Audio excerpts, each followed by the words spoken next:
Seperti kacang lupa kulitnya. Peribahasa ini artinya adalah seperti seseorang yang melupakan saudara atau kerabat yang telah mendukung sehingga ia mencapai kesuksesan. Pada Senin 22 Juni 2020 ini kita akan membahas dari kisah satu raja-raja pasal 12 sampai 14. Beberapa nama yang muncul di sana adalah orang-orang yang saya sebut sebagai seperti kacang lupa kulitnya. Orang-orang ini telah ditolong oleh Tuhan, diangkat oleh Tuhan dan diberikan berkat kesuksesan luar biasa. Tapi kemudian hari dia melupakan Tuhan, bahkan menyangkal Tuhan, meninggalkan Tuhan demi mengejar ambisi pribadi.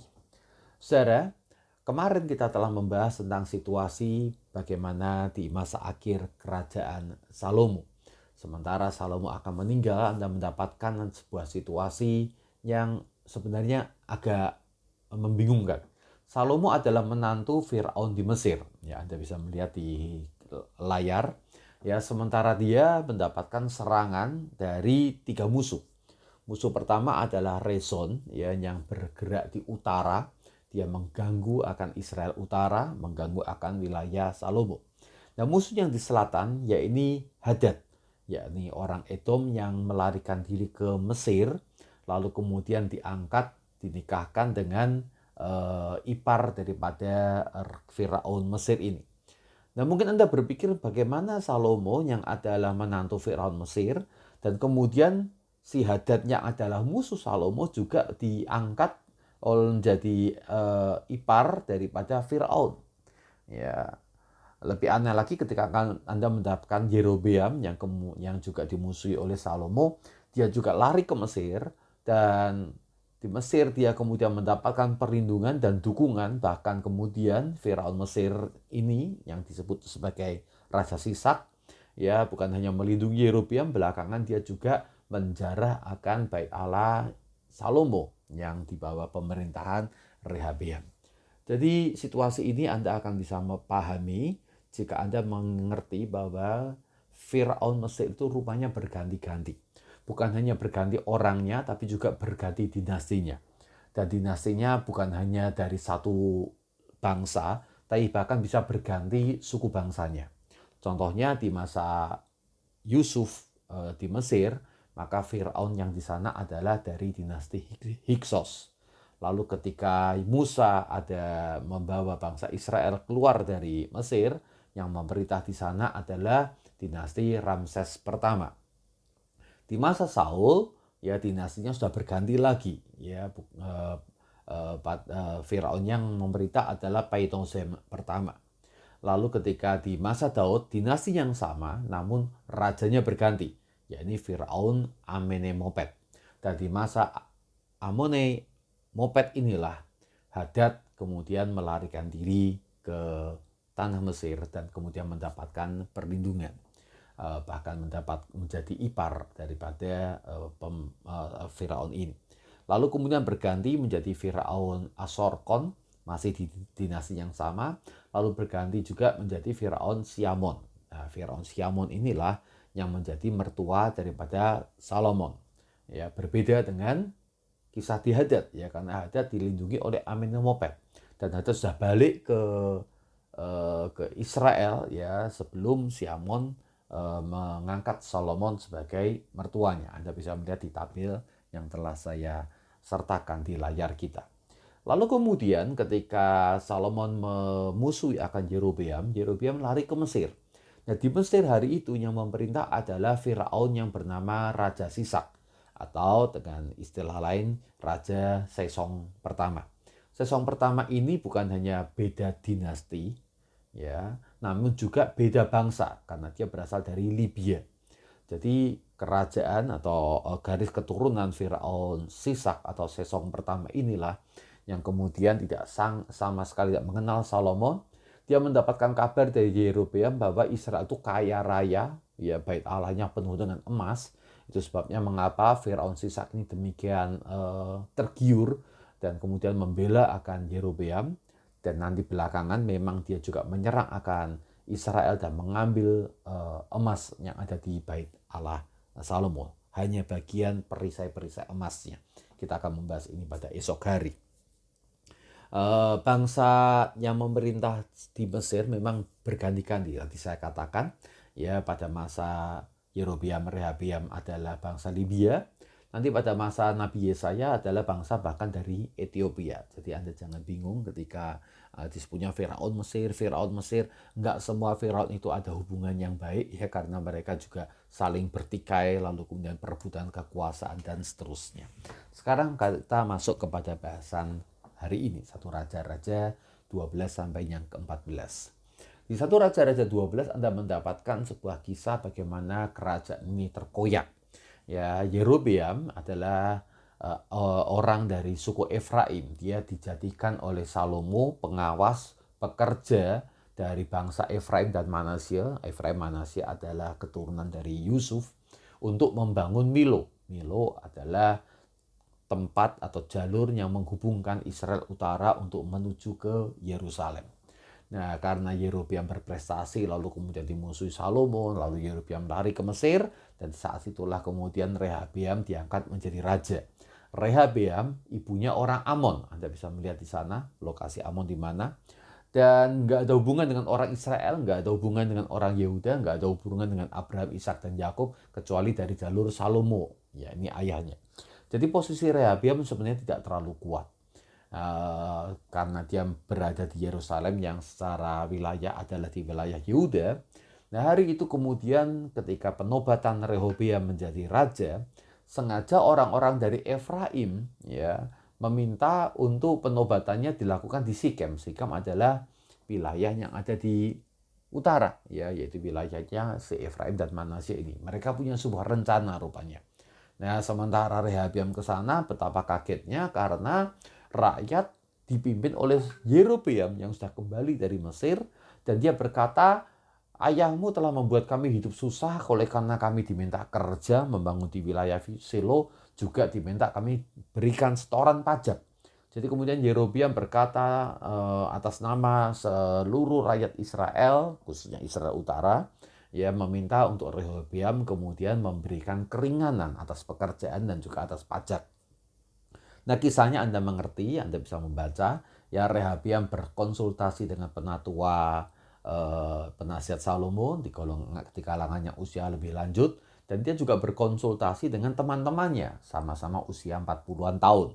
Ya, dan kemudian dia menuruti instruksi daripada teman-temannya. Dan dia mengatakan, saya ingin tunjukkan bahwa saya lebih berkuasa dari ayah saya. Dan dia kemudian justru ingin menekan dengan memberikan pajaknya lebih tinggi dan pekerjaan yang lebih besar. Itu sebabnya mengapa akhirnya Israel Utara kemudian memutuskan untuk memberontak kepada Rehabeam. Adoram yang adalah sang kepala Rodi diperintahkan untuk mengatur Efraim dan Manasye yang sebenarnya adalah dulu anak buahnya.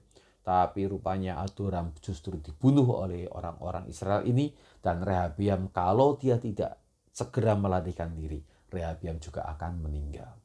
Nah, kemudian Rehabeam balik ke Israel Selatan, lalu kemudian bersama dengan sukunya yang ada di selatan, yaitu suku Yehuda dan suku Simeon.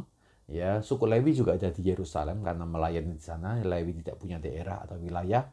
Lalu kemudian siapkan tentara untuk menyerang akan Israel Utara, mengejar akan Yerobeam. Namun kemudian perang saudara ini dicegah oleh Nabi Semaya dan Rehabeam akhirnya mengurungkan akan niatnya. Dan besok kita akan melihat yang dikerjakan oleh Rehabeam setelah dia mengurungkan niatnya adalah hal yang menarik sekali. Tapi mari kita lanjutkan, hari ini kita membahas tentang Israel Utara yakni Yerobeam. Setelah Yerobeam lolos dari serangan si Rehabeam, tidak jadi diserang, lalu Yerobeam bermaksud untuk memperkuat akan wilayah yang barusan dikuasai. Ia punya 10 suku sebenarnya, yakni suku Efraim, Manasye yang adalah keturunan Yusuf sama-sama, lalu Dan yang berdekatan dengan Efraim, Manasye, perbatasan dengan Israel Utara, lalu Gad dan Ruben yang berada di wilayah seberang sungai Yordan, dan dari wilayah yang paling utara adalah suku Zebulun, Isakar, Asyar, dan Naftali. Suku Benyamin juga terletak di perbatasan antara Israel Utara dan Israel Selatan. Nah, suku Benyamin awalnya ikut Israel Utara. Namun oleh karena kedekatan hubungan ya Benyamin dan Yehuda sama-sama lahir daripada Ribka, ya, anak dari istri dari Yakub, ya, dari jalur Ribka. Itu sebabnya mengapa Benyamin akhirnya berbalik dan kemudian bergabung dengan kerajaan Yehuda. Kerajaan Yehuda atau kerajaan selatan diperintah oleh Rehabeam dengan ibu kota Yerusalem, sementara kerajaan utara ya diperintah oleh Yerobeam dengan ibu kota Samaria.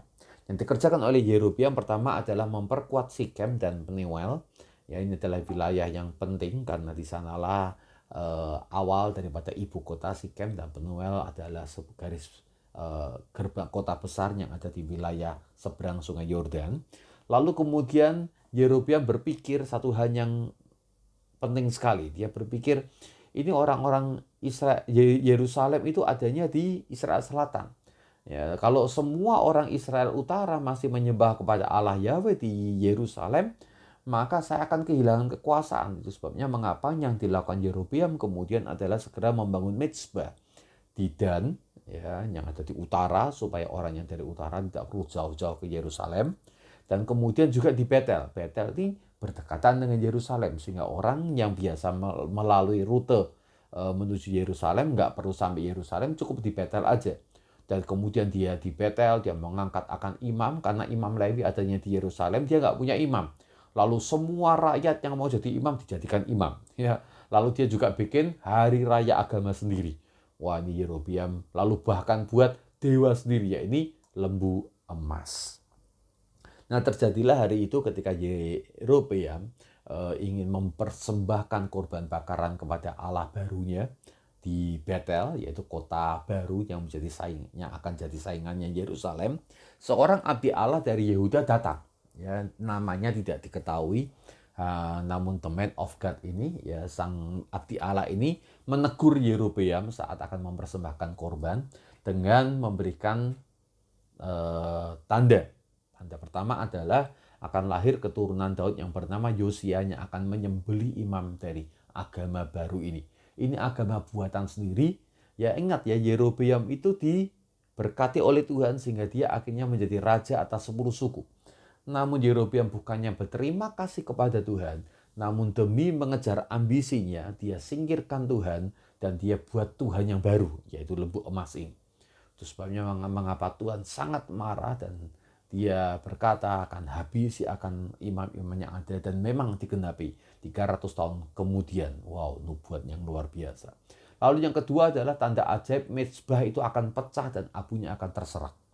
Nah, Yerobeam awalnya nggak percaya, lalu Yerobeam meminta untuk para pengawal menangkap akan abdi Allah ini. Namun terjadilah tanda ajaib yang kedua, ya, mezbah itu pecah, abunya kemudian tertumpah, dan tangan daripada Yerobeam menjadi kaku, kejang, tidak bisa bergerak. Tapi Nabi Allah itu kemudian mendoakan sehingga tangannya kembali normal. Namun Yerobeam bukannya bertobat, tapi dia justru ingin mengambil hati abdi Allah. Wah, ini dianggap ini hebat. Ya, dia nggak punya imam yang hebat. Jadi Nabi Allah ini ingin untuk direkrut. Ya, tapi abdi Allah itu berkata, Tuhan sudah berkata kepadaku, setelah aku bicara kepada kamu, aku akan pulang, nggak makan, nggak minum, nggak berbelok ke kanan, nggak ke kiri, nggak perlu berhenti lagi, saya akan langsung pulang ke Yehuda. Nah, kisah daripada Yerobeam dilanjutkan pada pasal yang ke-14. Abia anak Yerobeam sakit. Dan seperti Anda ketahui, Israel Utara tidak memiliki akan nabi dari pihak Allah. Lalu kemudian dia berkata kepada permaisurinya, yaitu sang istri, untuk menghadap kepada Nabi Ahia yang ada di Silo di wilayah Israel Selatan. Ya, singkat cerita, Nabi Ahia berkata bahwa anak itu akan mati ketika sang permaisuri, ya, sebelum menginjakkan kakinya ke istana. Dan benar demikian, Abia mati, lalu seluruh Israel meratapi. Namun Nabi Ahia berkata, bahkan bukan hanya Abianya mati, yang lain pun akan mati, bahkan mati tidak sempat lagi untuk diratapi.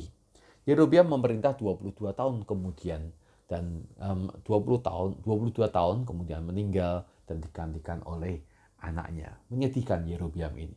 Ya, kacang yang lupa kulitnya. Seperti Salomo juga, kacang yang lupa kulitnya. Nah, kisahnya kemudian ada sebuah sisipan yang menarik sekali. Seorang nabi tua dari Betel sengaja mendatangi sang abdi Allah yang barusan selesai menegur Yerobeam dan akan kembali ke Yehuda. Nah, nabi tua ini sengaja mendatangi sang abdi Allah ini, lalu kemudian membohongi sang abdi Allah ini dengan berkata, aku ini nabi Tuhan dan aku diberitahu oleh Tuhan supaya menjamu kamu ke rumahku. Ya, sang abdi Allah ini tidak mengecek, tidak menguji. Ya, dia barusan mendapatkan firman Tuhan yang luar biasa, dipakai untuk menyampaikan tanda ajaib yang luar biasa. Namun ketika berjumpa dengan sang nabi tua dari Betel, dia nggak menguji dulu. Dia langsung kemudian ikut sama sang nabi tua, ikut makan di sana, dan itu berarti dia melanggar akan perintah Tuhan yang mengatakan kamu harus segera pulang. Dan karena ia tidak taat, ya lalu kemudian Tuhan marah dan Tuhan menghukum dia dengan membawa seekor singa yang kemudian menerkam mati sang abdi Allah ini. Abdi Allah itu meninggal, tapi anehnya ya singanya malah menjagai akan mayatnya. Keledainya nggak lari kemana-mana, juga di sekeliling ada berada di sekitar daripada mayat itu bersama dengan singa yang ada di sebelahnya. Jadi orang-orang yang lihat bingung, ini ada apa ya? Ini ajaib apa lagi? Lalu kemudian kisah ini tersebar, lalu didengar oleh sang nabi tua ini. Lalu sang nabi tua itu balik, ya mendatangi akan mayat itu. Lalu dia menguburkannya, dia meratapinya.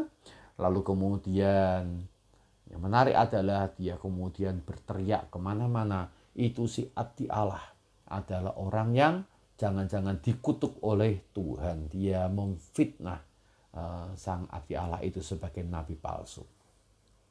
Tapi yang aneh adalah sang nabi tua ini berpesan pada anak-anaknya, itu abdi Allah betul-betul nabi Tuhan.